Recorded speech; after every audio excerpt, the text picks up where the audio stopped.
प्यारे बच्चों, आज हम बात करेंगे आनुवंशिकता के जनक ग्रेगर जॉन मेंडल के नियमों के बारे में। मेंडल के आनुवंशिकता के नियम, ये हमारे पास टॉपिक दिया गया है। मेंडल के आनुवंशिकता के नियम। मेंडल जो आनुवंशिकता के जनक कहे जाते हैं, उन्होंने अपने प्रयोगों के आधार पर 3 नियम दिया। आज हम उन नियमों को पढ़ेंगे।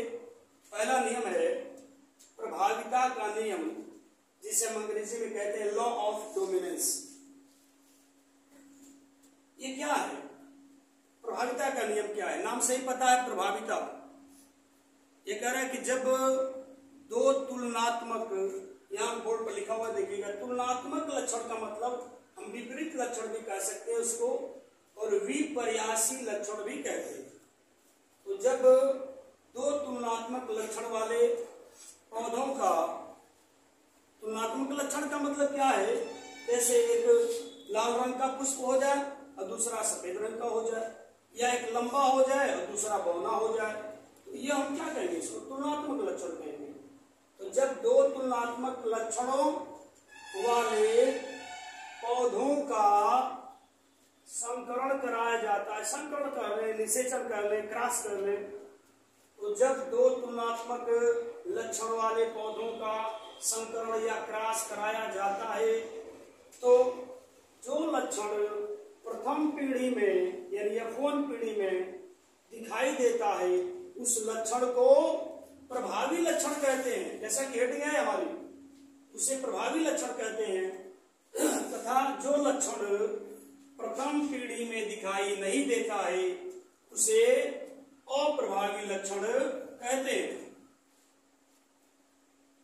इस कहने का मतलब क्या है कि प्रथम पीढ़ी में जो प्रभावी लक्षण है, वो अप्रभावी लक्षण को दबा देता है और उसे प्रकट नहीं होने देता है। इसे ही मेंडल की प्रभाविता का नियम कहते हैं। इस बात को हम लोग उदाहरण के माध्यम से समझेंगे। हम लोग मेंडलीफ का जो प्रथम नियम है प्रभाविता का नियम, उसको उदाहरण के माध्यम से समझ रहे हैं। देखिए, कह रहा है कि जब समयुग्मजी कह रहा है, यानी दोनों जीन समान रहने चाहिए। जो यहाँ बात हो रही है, दोनों जीन कैसे हैं? समान है। तो समयुग्मजी कह दिया, इसका मतलब क्या है? दोनों जीन समान होने चाहिए। ये तो जब समयुग्मजी शुद्ध लाल पुष्प वाले पौधे, जैसे हम बात करें यहाँ, समयुग्मजी शुद्ध लाल कह रहा है, शुद्ध लाल पुष्प वाले पौधे तथा समयुग्मजी, यहाँ भी समयुग्मजी कह रहा है, जैसे दोनों इस्तेमाल आ रहे हैं यहाँ। समयुग्मजी शुद्ध सफेद पुष्प वाले पौधे, देखिएगा, समयुग्मजी शुद्ध सफेद, यह शुद्ध लाल है, यह शुद्ध लाल है। समयुग्मजी भी है क्योंकि दोनों समान हैं, यह भी समयुग्मजी है क्योंकि दोनों समान हैं। लेकिन यह कैसा है? शुद्ध सफेद है, यह शुद्ध सफेद है।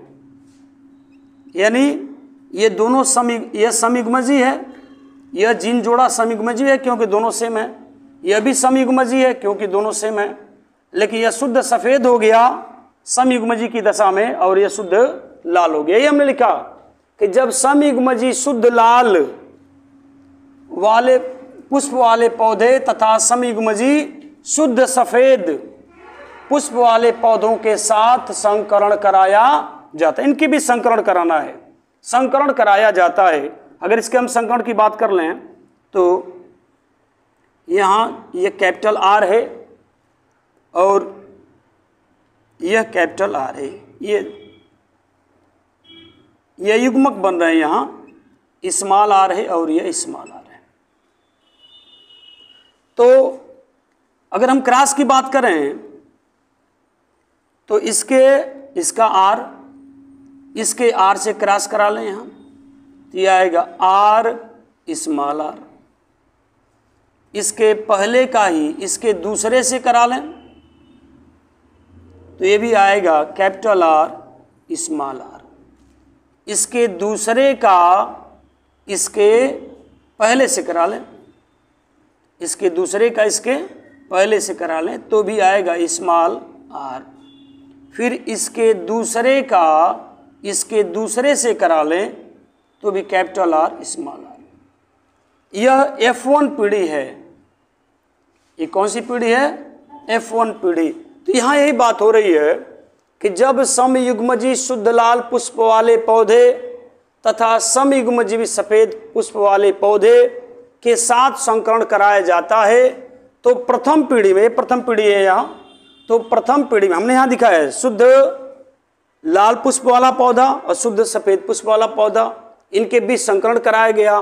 तो प्रथम पीढ़ी में केवल लाल रंग के पुष्प वाले पौधे उत्पन्न हुए, केवल लाल। ये भी देखेंगे, ये लाल हो गया। अब लाल क्यों हो रहे हैं? अगर हम इसकी बात करें कि ये सारे लाल क्यों हो रहे हैं तो देखेंगे आप कि इसमें जो कैपिटल आर जीन है वह लाल रंग का है और जो स्मॉल आर है वह सफ़ेद रंग का है।